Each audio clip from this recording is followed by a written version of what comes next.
Praise the Lord.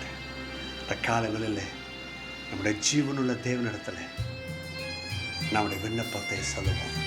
அவருடைய வார்த்தையிலிருந்து நாம் ஆதாரத்தை எடுப்போம். ஆமென்.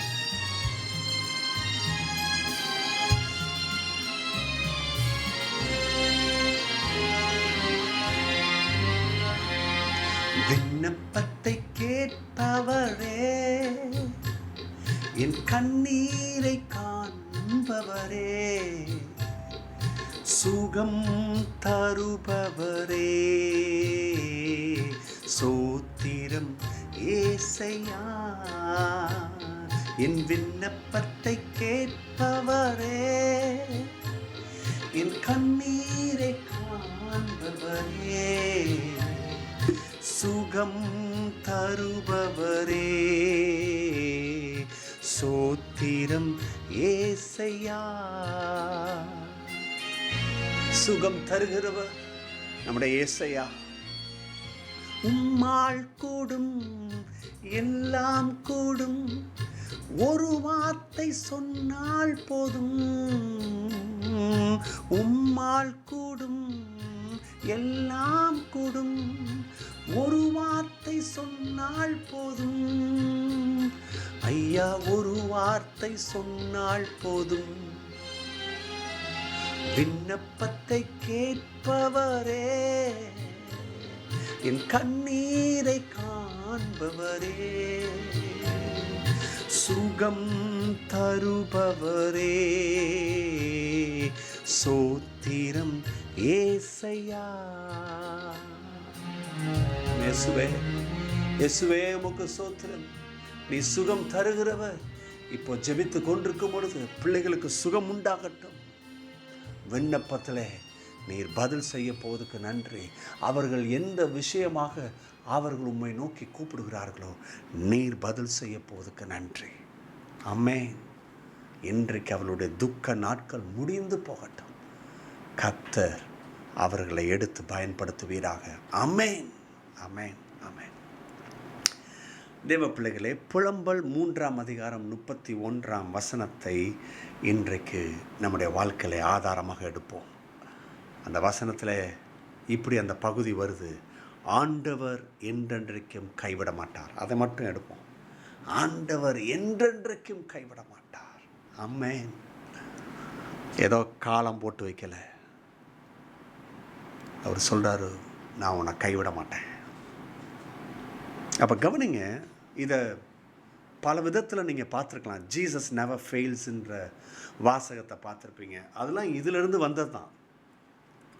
அப்போ ஏன் ஜீசஸ் நெவர் ஃபெயில்ஸ்? ஏன் அவர் நமக்கு தோல்வியை தரமாட்டார்?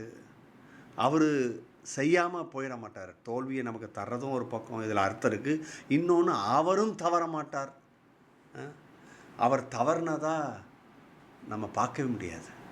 ஏன் அவர் தவறுனதா பார்க்க மாட்டார்னா, இந்த தவறுறது இருக்குது பார்த்தீங்களா, இந்த ஃபெயில் ஆகிறது இருக்குது பார்த்தீங்களா, மறந்து போகிறது இருக்குது பார்த்தீங்களா, கைவிடுறது இருக்குது பார்த்தீங்களா, அதுக்குள்ளே என்ன இருக்குன்னா வருத்தம். கைவிடப்பட்டுட்டோம், ஐயோ உள்ளம், நான் எவ்வளோ நினச்சேன் எப்படியும் செஞ்சுருவாருன்னு, இவ்வளோ நம்பிக்கை கொடுத்துட்டு வேலை வாங்கி தரேன்னு ஏமாற்றிட்டாரு. உள்ளே பாருங்கள் வருத்தம், ஒரு கசப்பு. நான் அந்த மனுஷனுக்கு என்ன உதவி செஞ்சுருப்பேன், என்னன்னா செஞ்சுருக்கேன், கசப்பு வரும். அப்புறம் பாருங்கள் புலம்பிக்கிட்டே இருப்போம். சே, நான் நினச்சேன் எப்படியும் கிடச்சிடணும், கடைசி வர போச்சதே. பல ஆண்டுகளுக்கு முன்பதாக ஒரு தம்பி என் இடத்துல பகிர்ந்து கொண்டார். அவர் பாருங்கள் BE இன்ஜினியரிங் முடித்தவர். அதை வைத்து அவர்கள் பல இடத்துல வேலைக்கு ட்ரை பண்ணிகிட்ருக்குறாங்க. அப்போது கவர்மெண்ட்லேருந்து சில இந்த விஷயங்களை போடுறாங்க, இந்தந்த இடத்துல வேலை இருக்குதுன்னு இல்லையா. அப்போ இதை போய் பார்க்குறாங்க. பார்த்தா எல்லாத்துலேயும் அவர் நல்லா ஸ்கோர் பண்ணுறாரு, கிடைக்கிறதுக்கு நிறைய பாசிபிலிட்டிஸ் ஆயிடுச்சுது. அவங்க கரெக்டாக சொல்கிறாங்க, இது கரெக்டுங்க, ஏன்னா இது வந்து ப்ரைவேட் கம்பெனியாக இருந்தாலும் சரி, சில ஆளுக சிபாரிசு பண்ணணும், பணம் இல்லை சிபாரிசு பண்ணணும், ஏன்னா உத்தரவாதம் கொடுக்கணும். இது அப்படிப்பட்ட கம்பெனி, இது லாங் ரன்னுக்கு ஓடுறது. நாங்கள் ஏதோ பாதியில் திடீர்னு உங்களுக்கு வேலை இல்லைன்னு அப்படின்னா கிடையாது. இதுக்கு உத்தரவாதம் கொடுக்கணும், அப்படிப்பட்ட ஆள் வேணும்னு. இவங்களுக்கு உடனே நினப்பு ஒன்று வந்தது பாருங்கள். ஏன்னா ஒருத்தர் நல்ல உயர் பதவியில் இருந்து ரிட்டையர்ட் ஆனவர், இவங்க ஃபேமிலியாக போகிறாங்க. போய் அவங்கக்கிட்ட கேட்குறாங்க, எப்படியும் அவர் செஞ்சு அவங்க வீட்டில் எல்லாருக்கும் 99 பாயிண்ட்டு கூட சொல்ல முடியாது, 100% ஹோப்பு. ஏன்னா கண்டிப்பாக செய்வார், கண்டிப்பாக செய்வார். அங்கே போனால் இல்லை என்னால் பண்ண முடியாது, அது நிறைய சிக்கல் இருக்குது, ஏதாவது ஒரு விஷயம்னா நாளைக்கு என்ன பிடிப்பாங்க என்ன கேட்பாங்க, அந்த மாதிரி எனக்கு உத்தரவாதம் கொடுக்கறதில்ல, நீங்கள் பார்த்துக்கோங்கன்ட்டார். கடைசியில் அந்த வேலை இழந்தாங்க. ஆனால் அந்த பிள்ளைகள் திரும்பி கர்த்தர் மேலே நம்பிக்கை வைக்கும் பொழுது கர்த்தர் அற்புதமான நினச்சி பார்க்க முடியாத அளவுக்கு ஒரு உயர்வை கொடுத்து இன்றைக்கி வச்சுருக்கிறார். அப்போ கவனிங்க, கர்த்தர் ஃபெயில் ஆகிறது கிடையாது, நம்மளை மறந்து போகிறது கிடையாது இல்லையா? ஏன்னு சொன்னால் இந்த மறந்து போகிறதுலையும் கைவிடுறதுலையும் என்ன இருக்குன்னா வருத்தம், கசப்பு, புலம்பல், வேதனை, சோர்வு. ஆகவே தான் கர்த்தர் என்ன சொல்கிறாரு, இந்த வேதனைக்கும் இந்த தோல்விக்கும் இந்த கைவிடுதலுக்கும் எனக்கும் சம்பந்தம் கிடையாது, நான் இந்த வேலையை ஒரு நாளும் செய்கிறதில்ல. இன்றைக்கி அநேக பேர் அவங்க வாழ்க்கையில் தடுமாற்றம், தோல்வி, சோர்வுக்கு என்ன பண்ணுறாங்க, கர்த்தர் என்ன மறந்துட்டார் போல், கர்த்தர் கைவிட்டுட்டார். அதை கர்த்தர் ஒரு நாளும் செய்ய மாட்டார்.